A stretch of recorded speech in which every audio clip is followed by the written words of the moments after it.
TDP అయితేనేమి, జనసేన అయితేనేమి, YCP అయితేనేమి, బీజేపీ అయితేనేమి,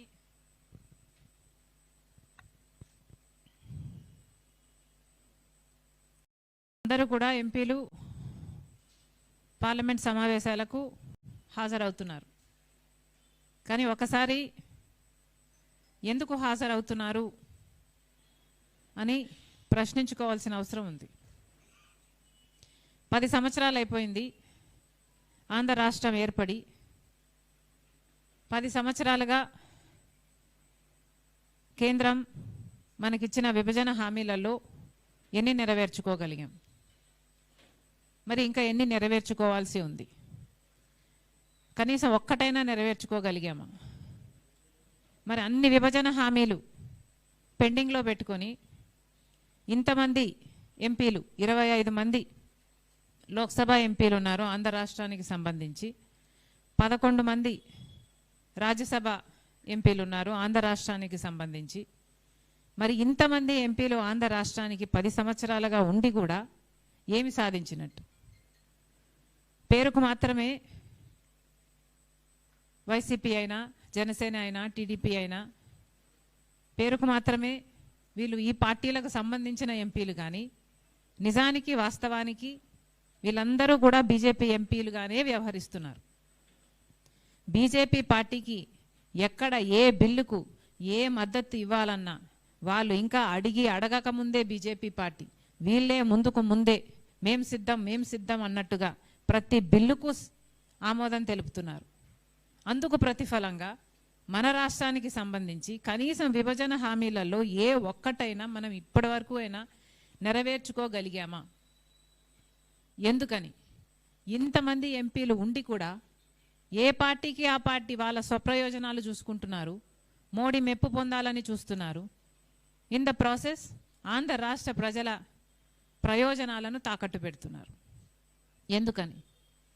ఆంధ్ర రాష్ట్రానికి సంబంధించి ఇంతమంది ఎంపీలు ఉండి కూడా 10 సంవత్సరాలు అయింది మన రాష్ట్రం ఏర్పడి, 11 సంవత్సరాలు అయింది యాక్చువల్లీ మన రాష్ట్రం ఏర్పడి. మరి మనం ఏం సాధించుకున్నట్టు? చంద్రబాబు గారు ముఖ్యమంత్రిగా ఉన్నా అదే బీజేపీతో పొత్తు పెట్టుకున్నారు. జగన్మోహన్ రెడ్డి గారు ముఖ్యమంత్రిగా ఉన్నా జగన్మోహన్ రెడ్డి గారు అక్రమ పొత్తు పెట్టుకున్నారు. బహిరంగంగా ఆ పొత్తులు కనిపించినా కనిపించకపోయినా వీళ్ళందరూ కూడా తొత్తులే. బీజేపీ పార్టీకి తొత్తులుగా మారారు. బీజేపీ పార్టీకి ఆంధ్ర రాష్ట్ర ఎంపీలు ఏ పార్టీకి చెందిన వారైనా కూడా ఈరోజు రబ్బర్ స్టాంపుల్లా మారిపోయారు. బీజేపీ చేతిలో కీలు బొమ్మల్లా మారిపోయారు. ఒక్కటంటే ఒక్క విభజన హామీ గురించి కూడా ఒక్క పార్టీకి చెందిన ఒక్క ఎంపీ కూడా మాట్లాడడం లేదు అంటే మీకు ఎందుకు ఓట్లేసినట్టు? ప్రజలు మిమ్మల్ని ఎందుకు గెలిపించినట్టు? మీరు ఢిల్లీ వరకు పార్లమెంటుకు ఎందుకు వెళ్తున్నట్టు? ఎందుకు హాజరవుతున్నట్టు? ఒకసారి ప్రశ్నించుకోవాల్సిన అవసరం ఉంది. ప్రత్యేక హోదా ఎంత ముఖ్యమో మిగతా రాష్ట్రాలకు వచ్చిన రాష్ట్రాలు ప్రత్యేక హోదాతో వేల కొద్ది పరిశ్రమలు వచ్చాయి.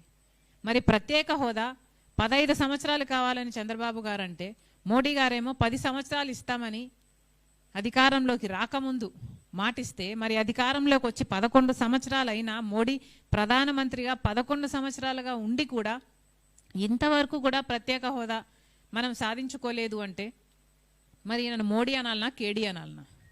కేడీ అనడంలో తప్పేముంది? ఆంధ్ర రాష్ట్ర ప్రజలకు నిజంగానే మోసం జరిగిందా లేదా? ఇది వాస్తవం అవునా కాదా? ప్రత్యేక హోదా ఇవ్వమన్నారు, అయినా ఏమీ మాట్లాడలేదు. ఆ తర్వాత ప్రత్యేక హోదా సంజీవినినా, ప్రత్యేక హోదా కాకుండా 70,000 కోట్లు స్పెషల్ ప్యాకేజ్ తెచ్చుకుందామన్నారు. 70,000 కోట్లు స్పెషల్ ప్యాకేజ్ ఏ మూలకు సరిపోతుంది? అసలు మనకు అన్ని వేల పరిశ్రమలు వస్తే, అన్ని బిడ్డలకు అన్ని ఉద్యోగాలు వస్తే, మనకు జరిగే అభివృద్ధి ప్రత్యేక హోదాతో అయితే కనీసం 5 లక్షల కోట్ల విలువ చేసే లాభం ఉంటుందని ఆ రోజుల్లోనే అంచనా వేశారు. మరి అలాంటిది 70,000 కోట్లతో స్పెషల్ ఎకనామిక్ ప్యాకేజ్ ఇస్తామని ఒప్పుకోవడం దుర్మార్గం కాదా? ఇప్పటికైనా చెప్తున్నాం, రాహుల్ గాంధీ గారు 10 సంవత్సరాల ప్రత్యేక హోదా ప్రామిస్ చేశారు. కాంగ్రెస్ పార్టీ అధికారంలోకి వచ్చిన వెంటనే అది అమలు చేస్తుంది. కానీ ఈ లోపల కూడా మన ఆంధ్ర రాష్ట్రానికి చెందిన ఎంపీలందరూ కలిసి ప్రత్యేక హోదా మీద నిలదీయాల్సిన అవసరం ఉంది. ప్రత్యేక హోదా మీద తాడో పేడో తేల్చుకోవాల్సిన అవసరం ఉంది. చంద్రబాబు గారు సమాధానం చెప్పాలి. ఎందుకు కూటమికి మీరు మద్దతు ఇస్తున్నారు, ఎందుకు బీజేపీకి మీరు మద్దతు ఇస్తున్నారు? ఈరోజు మీ మద్దతు లేకపోతే అసలు కేంద్రంలో బీజేపీ మోడీ ఉండే పరిస్థితే లేదు. మనకి ఏం లాభం చేస్తున్నారని చంద్రబాబు గారు మద్దతు ఇస్తున్నారో ఆంధ్ర రాష్ట్ర ప్రజలకు సమాధానం చెప్పాలి. పోనీ ఒక్క ఎంపీ అయినా ఇప్పుడైనా ఒక్క పార్టీ అయినా మాట్లాడుతుందా అంటే అసలు ప్రత్యేక హోదా ఊసే లేకుండా పోయింది. అంటే జనాలను మెల్లగా మభ్యపెట్టి అసలు ఈ ప్రత్యేక హోదా అన్న విషయం మర్చిపోయేటట్టు చేస్తున్నారు. ఇది కుట్ర కాకపోతే ఏమిటి అని అడుగుతున్నాం. ఈ ఎంపీలందరినీ కూడా మళ్ళీ చెప్తున్నాం, మీకు ఏ మాత్రం దమ్ము ధైర్యం ఉన్నా, మీలో తెలుగు జాతి రక్తం ప్రవహిస్తున్నా మీరు నిలదీయాల్సిన అవసరం ఉంది. మోడీని నిలదీయాల్సిన అవసరం ఉంది, ఎంతైనా ఉంది. తాడో పేడో తేల్చుకోవాల్సిన అవసరం ఉంది. ఒక ప్రత్యేక హోదా గురించి అట్లా అంత అన్యాయం చేస్తున్నా మాట్లాడటం లేదు. ఇక పోలవరం చూస్తే మొన్న పార్లమెంటులో 41 మీటర్లకే కుదిస్తూ కొన్ని నిధులు విడుదల చేస్తున్నామని చెప్తే కనీసం ఒక్క ఎంపీ అయినా, ఒక్క పార్టీకి చెందిన ఒక్క ఎంపీ అయినా మాకు 41 మీటర్లలో కాదు 45 మీటర్లలోనే పోలవరం కావాలి, అలా అయితేనే ఇది గ్రావిటీ బేస్డ్ ప్రాజెక్ట్ అవుతుంది అని ఒక్కరైనా మాట్లాడారా? బీజేపీ కుట్ర పన్నుతుంది 25,000 కోట్ల రూపాయలు R&R ప్యాకేజ్ మిగిలించుకోవడం కోసం. వీళ్ళందరూ కూడా భాగస్వామ్యులయ్యారు. మిగతా పార్టీల అందరు ఎంపీలు కూడా ఒక్కరంటే ఒక్కరు కూడా మాట్లాడలేదంటే మరి వీళ్ళు ఎంపీలుగా ఉండి ఏం లాభం? పోలవరంలో నుంచి ఆ జీవమే తీసేస్తున్నారే, ఇది అన్యాయం కాకపోతే ఏమిటి? మళ్ళీ చెప్తున్నాం, ఇప్పటికైనా ఈ సమావేశాల్లోనైనా ఎంపీలందరూ కలిసి పోలవరం ప్రాజెక్టు 45 మీటర్లలోనే మాకు కావాలి అని డిమాండ్ చేయాలి, నిలదీయాలి. మోడీ గారిని నిలదీయాలి, పార్లమెంటులో సమయం అడగాలి, వీటి గురించి మాట్లాడాల్సిన అవసరం ఉంది. ఆంధ్ర రాష్ట్రానికి ఇంత అన్యాయం జరుగుతున్నా కూడా, ఇంత మంది ఎంపీలు ఉండి కూడా మనం కనీసం పోలవరం కూడా సాధించుకోలేకపోతే మీరు అట్టర్ ఫెయిలియర్ అయినట్టేనని మరోసారి కాంగ్రెస్ పార్టీ చెప్తుంది.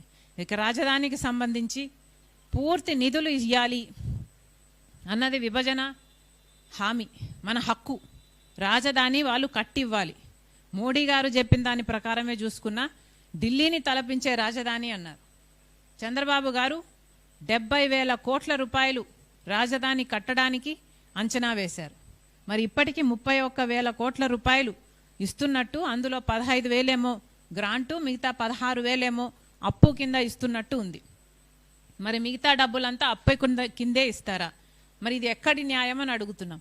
మాకు రాజధాని కట్టియాలి అన్నది మా హక్కు అయితే, మీరు మాకు చేసిన ఒప్పందం అయితే, అది హామీ అయితే, మరి అలాంటప్పుడు మాకు అప్పులు ఎందుకు ఇస్తున్నారు? అప్పులు ఇస్తున్నారు అంటే ఏమిటి అర్థం? మళ్ళీ భావితరాల మీద ఈ అప్పు తీర్చుకోవాల్సిన అవసరం ఉంది, వడ్డీ కట్టాల్సిన అవసరం ఉంది. ఇవన్నీ మాకు అవసరమా? ఆంధ్ర రాష్ట్రం విడిపోయినప్పుడు ఆంధ్ర రాష్ట్ర ప్రజలకు మీరు ఇచ్చిన హక్కు, ఢిల్లీ లాంటి రాజధాని కట్టిస్తామన్నారు, సింగపూర్ అన్నారు, ఇస్తాంబుల్ అన్నారు, పెద్ద పెద్ద మాటలు చెప్పారు. ఎలక్షన్లు వచ్చినప్పుడల్లా పెద్ద పెద్ద మాటలు చెప్పారు. మరి అలాంటప్పుడు ఇప్పుడున్న ఎంపీలు కనీసం మాకు అప్పు కాదు, మాకు నిధులే కావాలి, మాకు నిధులే ఇవ్వాలి అని ఇప్పటికైనా నిలదీస్తారా అని చూస్తున్నారు ఆంధ్ర రాష్ట్ర ప్రజలు. ఈ ఎంపీలు, ఇంతమంది ఎంపీలుండి కనీసం రాజధాని అయినా మనం సాధించుకోలేకపోతే ఇక మనం ఏం సాధించుకున్నట్టు? పక్క రాష్ట్రాలకు అందే ఉన్నాయి. తెలంగాణకు హైదరాబాద్ ఉంది, చెన్నై ఉంది, బెంగళూరు ఉంది, మనకేముంది? ఇప్పటికైనా కూడా ఈ ఎంపీలందరూ కూడా మాకు అప్పులొద్దు, మాకు రాజధానికి నిధులే కావాలి అని ఇప్పటికైనా డిమాండ్ చేయగలరా? వీళ్ళకి ఆ దమ్ముందా? కాంగ్రెస్ పార్టీ ప్రశ్నిస్తుంది. మిగతా విభజన హామీలు అన్నీ కూడా అలాగే ఉన్నాయి. ఒక్కటంటే ఒక్కటి కూడా. దుగ్గరాజపట్నం పోర్ట్ అన్నారు, దానికి 8,000 కోట్ల రూపాయలు ఇవ్వాల్సి ఉంది. ఎవరూ మాట్లాడటం లేదు, ఎవరూ అలగడం లేదు. ఇక వాళ్ళు ఇస్తారా? ఆ పోర్ట్ కట్టిస్తారా మనకు? కడప స్టీల్ ఫ్యాక్టరీ ఉంది. కడప స్టీల్ ఫ్యాక్టరీకి సంబంధించి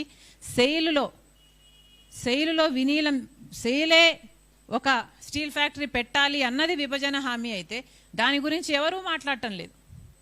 అసలు సెయిలే ఒక ఫ్యాక్టరీ పెడితే అదొక పబ్లిక్ సెక్టర్ యూనిట్ అయితే అది కూడా ఒక విశాఖపట్నం స్టీల్ లాగా రాయలసీమకు తలమానికం కావచ్చు, కానీ దాని గురించి మాట్లాడటం లేదు. ఇప్పుడు జిందాల్ అంట, ఇంకో ప్రైవేట్ అంట, వీళ్ళు కడతారట. అది కూడా ఎప్పుడు కడతారో తెలియదు. ఇప్పుడున్న పరిస్థితులు అయితే 2 ముఖ్యమంత్రులు మారారు, 4 సార్లు దానికి శంకుస్థాపనలు అయ్యాయి, కానీ ఇప్పటి వరకు కూడా మట్టి ఎత్తి పోసింది లేదు.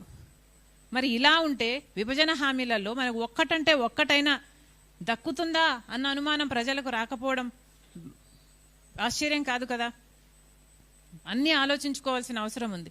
ఇంతేకాదు, ఉత్తరాంధ్రకి రాయలసీమకి స్పెషల్ ఎకనామిక్ ప్యాకేజ్ అన్నారు. అంటే కనీసం 25 వేల కోట్ల రూపాయలు ఒక్కొక్క దానికి ఇచ్చిన 50,000 కోట్ల రూపాయలు ఆ రెండు ప్రాంతాలకు కేటాయించాల్సి ఉంటే కనీసం 10వ వంతైనా చేశారా? ఇప్పటి వరకు 10 సంవత్సరాలుగా 1,500 కోట్ల రూపాయలు మాత్రమే ఇచ్చారు. మరి ఎప్పుడు సాధించుకోవాలి ఇవన్నీ? చెన్నై విశాఖపట్నం ఇండస్ట్రియల్ జోన్ అన్నారు. దానికి సంబంధించి చూస్తే కనీసం ఒక్క ఇండస్ట్రియల్ కారిడార్ అన్నారు. ఒక్క ఇండస్ట్రీ అయినా వచ్చిందా? రైల్వే జోన్ అన్నారు. అదుగో ఇదిగో అని చెప్తున్నారు. ఒక్కటంటే ఒక్కటి కూడా విభజన హామీలలో నెరవేర్చుకోలేకపోయాము అంటే మరి ఇది ఎంపీల ఫెయిలియర్ కాకపోతే ఏమిటి అని అడుగుతున్నాం. మరొకసారి డిమాండ్ చేస్తుంది కాంగ్రెస్ పార్టీ, పార్లమెంట్ జరుగుతుంది. ఆంధ్ర రాష్ట్రానికి చెందిన ఎంపీలు లేరని కారు కదా. 25 మంది లోక్సభకు, 11 మంది రాజ్యసభకు ఉన్నారు. మరి వీళ్ళంతా ఏం చేస్తున్నారు? మన హక్కుల గురించి ఎందుకు మాట్లాడటం లేదు? ఏ పార్టీకి ఆ పార్టీ వాళ్ళ ప్రయోజనాలు చూసుకుంటున్నారు. మరి ప్రజల గురించి ఎవరు మాట్లాడతారు? పార్లమెంటులో కూడా మాట్లాడలేకపోతే మిమ్మల్ని పార్లమెంటేరియన్స్గా ఎందుకు చేసినట్టు? ఒకసారి మీరు ప్రశ్నించుకోవాల్సిన అవసరం ఉంది. దయచేసి అందరు ఎంపీలను డిమాండ్ చేస్తున్నాం, అన్ని పార్టీలకు చెందిన ఎంపీలను డిమాండ్ చేస్తున్నాం. ప్రత్యేక హోదాతో సహా విభజన హామీలలో మనకిచ్చిన హామీలు అన్నీ కూడా నెరవేర్చుకోవాల్సిన అవసరం ఉంది. ఈ బాధ్యత పూర్తిగా ఎంపీల మీదనే ఉంది. దయచేసి ఇప్పటికైనా కళ్ళు తెరవండి. ఆంధ్ర రాష్ట్ర ప్రజల పక్షాన మాట్లాడండి, నిలదీయండి. అవసరమైతే తాడో పేడో తేల్చుకోండి, అవసరమైతే సభను స్తంభింపజేయండి.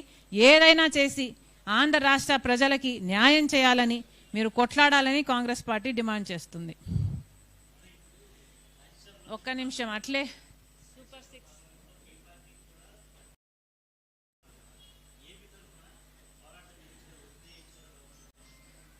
చేయొచ్చు, కానీ ఆంధ్ర రాష్ట్రానికి చెందిన వాళ్లకు ప్రైమరీ బాధ్యత ఏమిటి అంటే ఆంధ్ర రాష్ట్ర ఎంపీలు ఇంకా ఆంధ్ర రాష్ట్రం గురించే కదా చేయాలి. ఇట్స్ ఈజియర్ ఫర్ ఆంధ్ర రాష్ట్ర AP MPs to talk about AP issues then for other MPs to talk about AP issues. ఇప్పుడు కాంగ్రెస్ పార్టీకి వేరే బలం ఉంది అంటున్నారు. అవును, కానీ ఆ బలం ఎక్కడి నుంచి ఉందండి? కర్ణాటక నుంచి ఉందో, లేకపోతే తమిళనాడు నుంచి ఉందో, లేకపోతే ఇంకో రాష్ట్రం నుంచి ఉందో, ఇంకో రాష్ట్రం నుంచో ఉందో? వాళ్ళు మాట్లాడాలి అని సమయం తీసుకున్నప్పుడు వాళ్ళ రాష్ట్ర ఇష్యూలు మాట్లాడతారా, లేకపోతే మన రాష్ట్ర ఇష్యూలు మాట్లాడతారా? మన రాష్ట్ర ఇష్యూలు మాట్లాడాల్సింది ఎవరండి? మన ఎంపీలు కాదా? మనకు లేరా 25 మంది ఎంపీలు లోక్సభలో? మనకు లేరా 11 మంది ఎంపీలు రాజ్యసభలో? మిగతా రాష్ట్ర ఎంపీలు కాంగ్రెస్ పార్టీకి ఉన్న వాళ్ళ రాష్ట్ర ఇష్యూలు మాట్లాడుకుంటారు. మన రాష్ట్ర ఇష్యూలు ఎందుకు మాట్లాడతారు? అందుకే చెప్తున్నాము, మన రాష్ట్ర ఇష్యూలు మాట్లాడడానికే కదా 20 మంది లోక్సభ, 11 మంది రాజ్యసభకు ఏపీకి ఉన్నారు. మరి వీరేం గాడిదలు కాస్తున్నారు అక్కడ?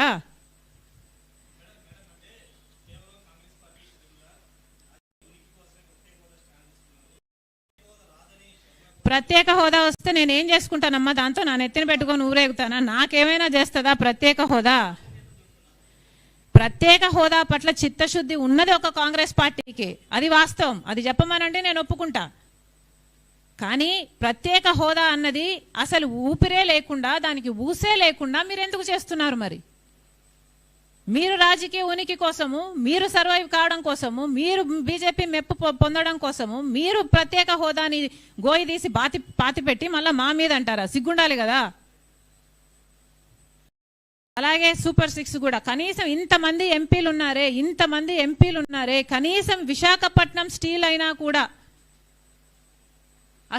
ఒక్క అష్యూరెన్స్ తెచ్చుకోగలుగుతున్నారా? విశాఖపట్నం స్టీల్ ప్రైవేటైజ్ చేయబోము, విశాఖపట్నం స్టీలుని కాపాడుకోగలము అని ఒక్క అష్యూరెన్స్ అయినా ఈ ఎంపీలు తెచ్చుకోలేకపోతున్నారంటే విభజన హామీలు కొత్తవి తెచ్చుకోవడం కదా దేవుడెరుగు. కనీసం ఉన్న ఆస్తులైనా ఆంధ్ర రాష్ట్రానికి సంబంధించి ఇవైనా కాపాడుకోవాల్సిన బాధ్యత మనకు లేదా? కనీసం విశాఖపట్నం అష్యూరెన్స్ అయినా వీళ్ళందరూ సాధించుకొస్తారేమో అని చూస్తే కనీసం ఒక్కడైనా మాట్లాడుతున్నాడా? ఇంతమంది పార్లమెంటేరియన్స్ ఉండి కూడా విశాఖపట్నం స్టీల్ కావాలి అని పట్టలేరా? ఆంధ్ర రాష్ట్రానికి చెందిన ఎంపీలందరూ లేచి నిలబడి స్తంభించలేరా? విశాఖపట్నం స్టీల్ మీద మాకు అష్యూరెన్స్ కావాలి, పోలవరం 45 మీటర్స్లోనే జరగాలి, ఇవన్నీ ఇంత సింపుల్ అయినప్పుడు వీళ్ళు చేయటం లేదు అంటే వాళ్ళ స్వార్థ రాజకీయాల కోసమే చేయటం లేదు కదా. కనీసం ఈరోజు మనకు యూరియా కావాలండి. యూరియాకి ఇప్పటికి కేంద్రం 50 టన్నులు ఇచ్చినట్టు 50,000 టన్నులు ఇచ్చిందేమో, ఇంకొక 80,000 టన్నులు ఇంకా షార్టేజ్ ఉంది. గత 15 రోజులుగా మన రైతులు అడుగుతూనే ఉన్నారు. కనీసం అదైనా సాధించుకోగలిగారా? కనీసం అదైనా తెచ్చుకోగలిగామా? యూరియా 80,000 టన్నులు కావాలి, అదైనా ఈ ఎంపీల వల్ల చేతనవుతుందా? మరి ఎందుకండి వీళ్ళకు పదవులు? నాలుక గీసుకోవడానికా? దేనికి ఇచ్చినట్టు వీళ్ళకు పదవులు? బ్లాక్ మార్కెట్లోనేమో 260 రూపాయలకి బస్తా బదులు 400 రూపాయలు అమ్ముతున్నారట. మరి రైతులు ఎలా కొనుక్కోవాలి? పోనీ విజిలెన్స్ డిపార్ట్మెంట్ ఏమైనా పనిచేస్తుందా, అరికడుతుందా అంటే వాళ్ళు చేయటం లేదు కదా. మరి ఎందుకండి వీళ్ళందరికీ పదవులు?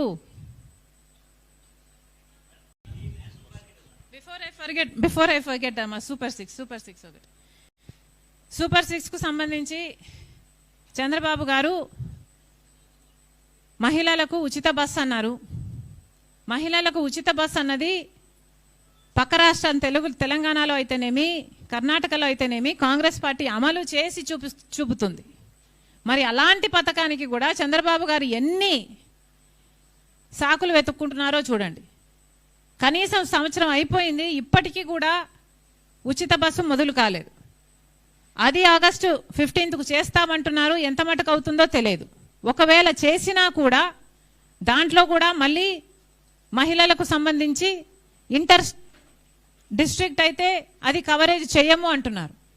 మోస్ట్ ఆఫ్ ద విమెన్ 16 లక్షల మంది మహిళలేమో ప్రతిరోజు బస్సులలో ప్రయాణిస్తారు. వాళ్ళందరికీ జీరో టికెట్ ఇవ్వాల్సిన అవసరం ఉంది. ఆ జీరో టికెట్ మీద కూడా మళ్ళీ చంద్రబాబు గారు స్టాంప్ వేసుకుంటారట. కానీ మహిళలు ప్రయాణించేది ఒక జిల్లా నుంచి ఇంకో జిల్లాకు, అంటే విజయవాడ నుంచి గుంటూరుకి వెళ్తే మళ్ళీ డబ్బులు కట్టాలట. ఇది ఎక్కడి న్యాయం అని అడుగుతున్నాం. ఇంకా ఇచ్చేదేదో మొత్తము ఫ్రీగా ఇవ్వచ్చు కదా, ఇచ్చినట్టన్నా మంచి పేరైనా మీకు వస్తుంది కదా. ఇది చాలా అన్యాయం. సూపర్ 6లో ఇంకొకటి మహిళా శక్తి. ప్రతి మహిళకి 18 ఏళ్ళు నిండిన తర్వాత 1,500 రూపాయలు నెలకిస్తామని చెప్పారు. సంవత్సరానికి 18,000 రూపాయలు ప్రతి మహిళకు ఇస్తామని చెప్తే అది చాలా పెద్ద బడ్జెట్టే. కానీ కనీసం ఆ మాత్రం క్యాలిక్యులేషన్ మీరు చేసుకోలేకపోయారా?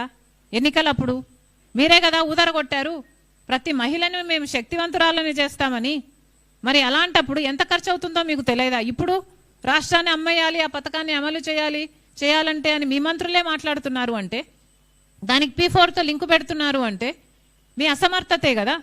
P4తో లింకు పెడతాము అని మీరు ఆ రోజు చెప్పలేదు కదా.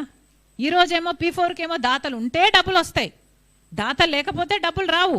అంటే ఆ పథకం అమలు కాదు. దాదాపు 2 కోట్ల మంది మహిళలకు అమలు కావాల్సిన పథకం కనీసం 1,80,000 మహిళలకైతే అమలు కావాలి కదా. మరి ఇప్పుడు మీరు అన్నిటికీ లింకు పెడుతున్నారు, P4కి లింకు పెడుతున్నారు, రాష్ట్రానికి అమ్ముకోవాలి అని మాట్లాడుతున్నారు అంటే మీకు ఎంత చిత్తశుద్ధి ఉన్నట్టు? మరి సూపర్ 6 సూపర్ ఫ్లాప్ అయిందనక ఏమనాలి? రైతుల విషయానికి అన్నదాత సుఖీభవ అన్నారు. 93 లక్షల మంది రైతులు ఉంటే మీరు ఇస్తున్నది ఎంతమందికి? 47 లక్షల మంది రైతులకి.